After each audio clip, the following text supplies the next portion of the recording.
सभी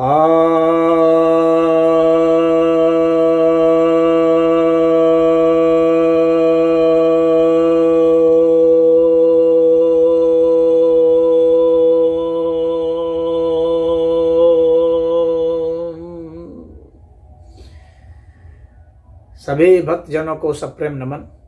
भक्तों, आज मैं आपके समक्ष योग सूत्र ग्रंथ, जो कि महर्षि पतंजलि का सबसे लोकप्रिय ग्रंथ है, योग का आधारभूत ग्रंथ है, इसका जो तीसरा अध्याय है, जिसे कि विभूतिपाद कहते हैं, उसके 48वें 48th जो सूत्र है, उस पर मैं कुछ शब्द कहने जा रहा हूं। तो इसके पिछले सूत्र में बताया था उन्होंने कि इंद्रियों का जय होता है, तो अब यहां पर यह बताते हैं कि इंद्रियों के जय से क्या क्या होता है। तो कहते हैं, ततो मनोजवित्वं विकिरण भावः प्रधान जयस्य, अर्थात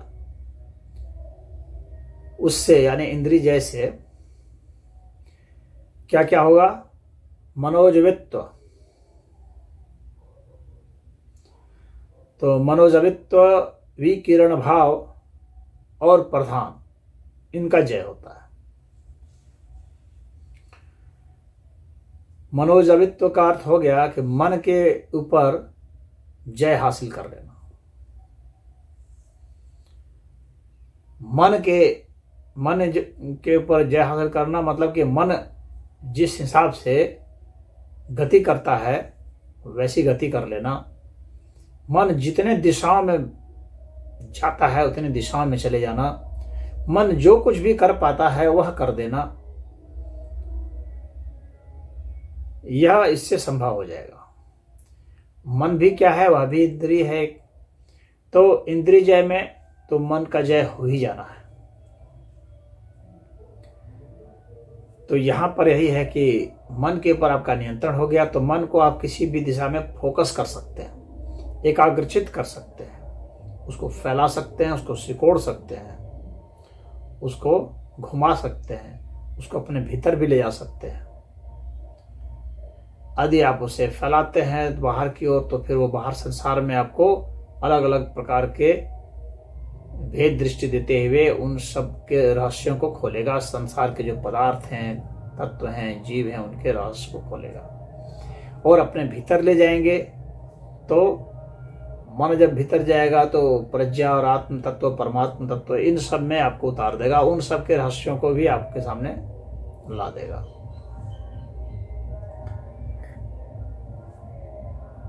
और जो कुछ भी अपने मन के भीतर, अपने हमारे चित्त में जो कुछ भी संग्रह है, चाहे जो संस्कार हैं, तो उनके ऊपर भी यदि आप प्रयोग करेंगे तो वहाँ पर भी जो कुछ भी बातें हैं, छिपी हुई चीज़ें हैं, रहस्य हैं, उनको भी वह उजागर कर सकता है। यह मन की जीत से संभव होता है। और बिना शरीर की अपेक्षा के आप उसे भोग सकते हैं। इसको समझिए किस तरह से। जैसे मान लीजिए कि आप कभी गौर किए होंगे,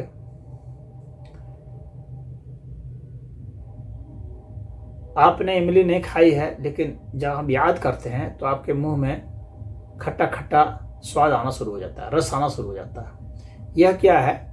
यह मन का विषयों को ग्रहण कर लेना है बिना विषय के उपलब्ध हुए भी।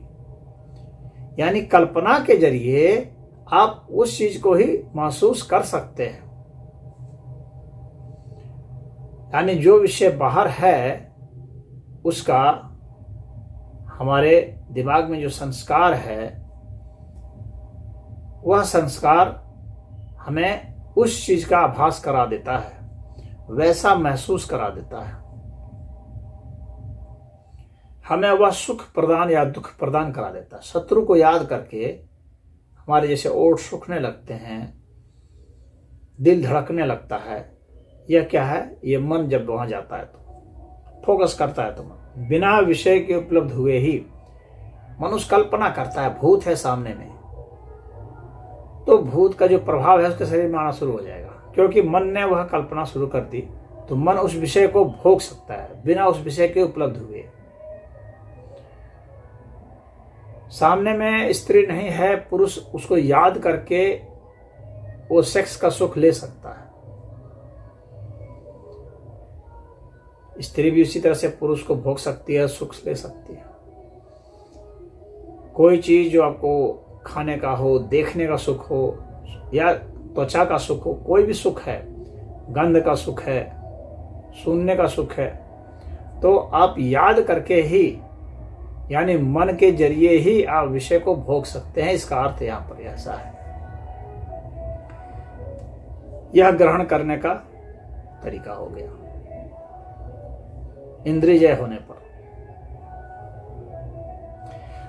और जितना इंद्रियजय होगा बढ़िया, उतना ही ज्यादा ग्रहण होगा, यानी उतना ही ज्यादा आप उस चीज को पूर्णता से भोग पाएंगे।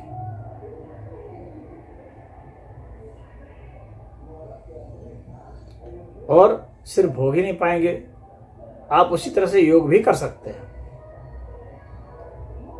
आप उसको उसी हिसाब से उसको काट भी सकते हैं, वो अभी मन ही कर देगा। भोग भी मन ही कर देता है और योग भी मन ही कर सकता है। तो मनोभोग भी है और मनोयोग भी है। ये दोनों ही संभव है। यह तब संभव है जब मन के ऊपर आप विजय हासिल कर चुके हैं, तो जब इंद्रिय जय हो चुका है तो यह ग्रहण में संयम करने से होता है। यानी धारणा, ध्यान और समाधि, इसको संयम कहा जाता है। धारणा, ध्यान, समाधि को एक साथ संयम की भाषा में कहा जाता है। अब इसके बाद है विकिरण भाव।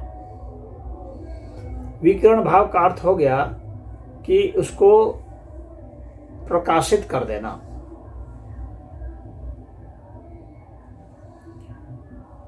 यानी शरीर के बिना उपलब्ध हुए, बिना उसकी परवाह किए, इंद्रियों में वह काम की शक्ति आ जाना।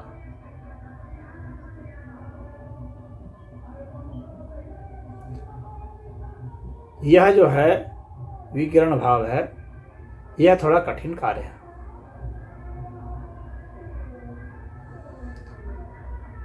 इसमें कल्पना शक्ति इतनी दृढ़ होती है व्यक्ति की, मन के ऊपर जीत इतनी जबरदस्त होती है कि बिना शरीर के ही वह शरीर का काम कर देता है। उदाहरण के लिए, बिना आंख खोले ही वह देख लेता है। कान अगर उसका बंद कर दिया जाए तो सुन लेता है। और मन की ताकत से ही वह वस्तुओं को बिना छुए ही हिला सकता है। कुछ लोगों में यह विशेष क्षमता देखी गई है। यानी मन से ही वह पन्ना पलट सकता है बिना हाथ लगाए। तो इस काम को कर लेना, यानी प्रकाशित कर देना। हमारी इंद्रियां जो काम कर सकती हैं, ज्ञान इंद्रियां ही नहीं, कर्म इंद्रियां भी, उसको कर देना मन से ही। यह एक बहुत बड़ी सिद्धि होती है। मन से ही किसी को पुकार लेना, मन से ही गंध का प्रवाह ला देना, तोड़ लेना किसी चीज को, जोड़ देना किसी को, उठा के इधर से उधर रख देना।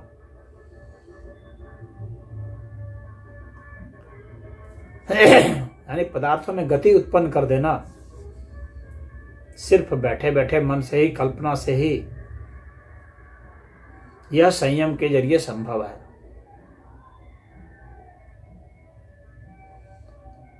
और ऐसा तभी कोई कर सकता है जब उसने इंद्रियों के ऊपर जीत हासिल कर ली है और इंद्रियों को बाहर की ओर मोड़ दिया है। इंद्रियों की शक्ति को, यानी मन की शक्ति को बाहर की ओर मोड़ दिया है। तो मन की शक्ति को जब बाहर के पदार्थों के मोड़ देंगे, पदार्थों पर फोकस करेंगे, तो मन की जो शक्ति है वो इतनी जबरदस्त होती है कि पदार्थ के साथ संबंध बना सकती है, और संबंध बनाने के बाद पदार्थ को वो चाहे तो इधर चाहे तो उधर रखे, उठाए बैठाए, जैसे कि कोई हाथ से उठा रहा हो बैठा रहा हो। तो यह बहुत कमाल का दृश्य होगा यदि कोई करेगा तो। यदि कोई अपने मन को इतना एकाग्रचित कर सकता है कि किसी वस्तु को इधर से उधर उठा करके कर सकता है, तो वह बहुत बड़ी सिद्धि होती है, और संसार उसको नमस्कार करने के लिए बाध्य होगा। तो बहुत सारे लोग ऐसे हैं जो इन अतीन्द्रिय क्षमताओं को हासिल किए हुए हैं इस संसार में। अब ये विभूतिपाद इसीलिए कहा जाता है इसको कि यह जो है इंद्रियों की शक्ति जो है, इसको आप बाहर की ओर और अंदर की ओर दोनों तरफ कहीं भी मोड़ सकते हैं। तो एक तो यह हो गया। दूसरा कि जो आप उठाना चाहते हैं यूं ही अपने मन से, वह किसी दूसरे को भी आदेश देकर आप उठा सकते हैं। यह एक दूसरा पावर हुआ। यानी किसी को बिना मुंह से बोले हुए मन से ही बोल देना कि इसको उठा दो, और वो आपके आदेश का पालन करके उसको उठा दे, यह भी एक शक्ति होती है, और यह भी इसी के तहत आ जाएगी, विकिरण के तहत ही। यानी उसने उस काम को कर दिया दूसरे के माध्यम से, बिना उसको ऐसे मुंह से बोले हुए, मनवा दिया अपने विचार से।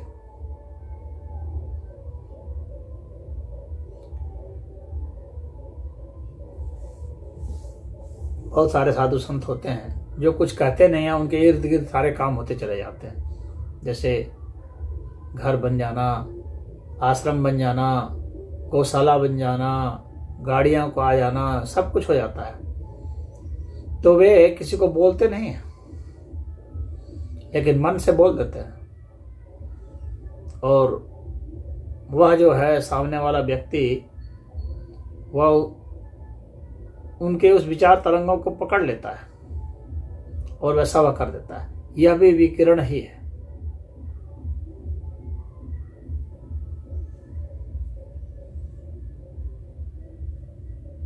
तो योग शास्त्र में यह जो विकिरण भाव है, इसका काफी महत्व है, और ऐसा बहुत लोगों को देखा गया है। यह स्वरूप में संयम करने से बनता है। स्वरूप में संयम करना पहले मैं बता चुका हूं, तो उसको यहां बताना नहीं चाह रहा हूं। इसके पिछले श्लोक में बताया जा चुका है, पिछले सूत्र में। अब इसके बाद आता है प्रधान जय। तो प्रधान जो है, प्रकृति का जो मूल तत्व होता है, उसको प्रधान कहा जाता है। तो यह जो मूल तत्व होता है प्रकृति का, इसके ऊपर जब कोई वश कर ले, इसे जब अपने वश में कर ले, यानी अस्मिता पर, अन्वय पर और अर्थवत्व में संयम। ये पिछले सूत्र में बताया गया है कि अन्वय में कैसे करेंगे, यानी उसका तात्पर्य क्या होगा, अभिप्राय क्या होगा, उसमें उसका अर्थ क्या है, प्रयोजन क्या है, उसमें आप करेंगे। उसकी अस्मिता में, उसके अस्तित्व पर, उसमें संयम करेंगे। तो इसमें संयम कर लेने से क्या होता है कि आप जो प्रकृति का जो मूल तत्व है, जो कि अव्यक्त होता है, वह प्रधान कहलाता है। तो उस प्रधान को वश में कर लिया तो वही प्रधान जय कहलाता है। और उसको प्रधान को वश में कर लेने का मतलब है कि आप फिर हर चीज को इनको वश में कर लेते हैं, और इससे आप किसी भी कार्य को संपादित कर सकते हैं। बाहर की ओर भी और उसको फिर अंदर की ओर भी मोड़ सकते हैं। यानी प्रधान से वह आत्म तत्व में भी जा सकता है और प्रधान से वो बाहर प्रकृति में प्रकाशित भी हो सकता है और बाहर समाज में जो काम दिखता है वह भी हो सकता है। तो यह अस्मिता यानी उस अस्तित्व का बोध हो जाना, यह भी इसके तहत होता है। अन्वय का अभिप्राय का मतलब हो गया कि उसका अभिप्राय को जान लेना, किसी भी चीज के अभिप्राय को जान लेना। कोई भी सजीव निर्जीव तत्व हो, कोई भी प्राणी हो, वनस्पति हो, कोई भी मनुष्य हो, उसके अभिप्रायों को जान लेना या फिर उसके प्रयोजन को जान लेना, उसके कैसेपन को, किस लिएपन को जान लेना, यह जो है अर्थवत्व कहलाता है। तो ये जो तीनों चीजें हैं, इन तीनों चीजों को कहा जाता है मधु प्रतिका। योग शास्त्र में इसका नाम है मधु प्रतिका। मधु अर्थात शहद, हनी, जो काफी मीठा होता है और शक्तिशाली भी होता है और सूक्ष्म भी होता है, बहुत जल्दी पचता भी है। तो ये मधु जो है ये प्रतीक अर्थ में है, इसलिए मधु प्रतिका इसको कहा जाता है। तो यह ऋतंभरा ज्ञान है। ऋतंभरा ज्ञान को, प्रज्ञा को मधु कहा जाता है क्योंकि काफी सूक्ष्म होता है, मीठा होता है। तो इससे जो है हम सूक्ष्म ज्ञान को उपलब्ध हो सकते हैं और सूक्ष्म ज्ञान को उपलब्ध हो गए तो फिर हम उस मधु को प्राप्त कर गए, उसका स्वाद ले सकते हैं। तो हम किसी भी तत्व को अपने मनोनुकूल कर सकते हैं या अपनी इस ऊर्जा को हम और अपने मन के भीतर ले जा करके, प्रज्ञा में जा करके और आत्म तत्व को महसूस कर सकते हैं, परमात्म तत्व को महसूस कर सकते हैं। तो मधु प्रतिका को हम चाहे बाहर की ओर प्रयोग में ला दें या अपने अंदर की ओर ला दें, यह हमारे हाथ में हो जाता है। यही जय कहलाता है, प्रधान का जय कहलाता है। प्रधान तत्व के ऊपर हमारा जय हो गया। तो इन तीनों पर संयम करने का ऐसा ही फल है। यही महर्षि पतंजलि जी यहाँ कहना चाहते हैं। अब कोई यहाँ यह सोच सकता है कि हम आखिर संयम कैसे करेंगे, हम कैसे किसी में फोकस करेंगे अपने को। तो मैंने इसके पहले बहुत सारे, अगर इसके लिए आपको पूरा योग सूत्र के बहुत सारे जो फोकस करने की जो साधना की जो विधि थी वो मैंने पहले बहुत बताई हुई है। तो आप उसको जाकर के सुने और समझें कि कैसे जो है संयम किया जाता है, कैसे ध्यान साधना होती है।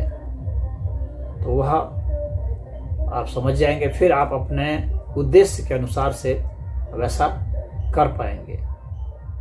ओम।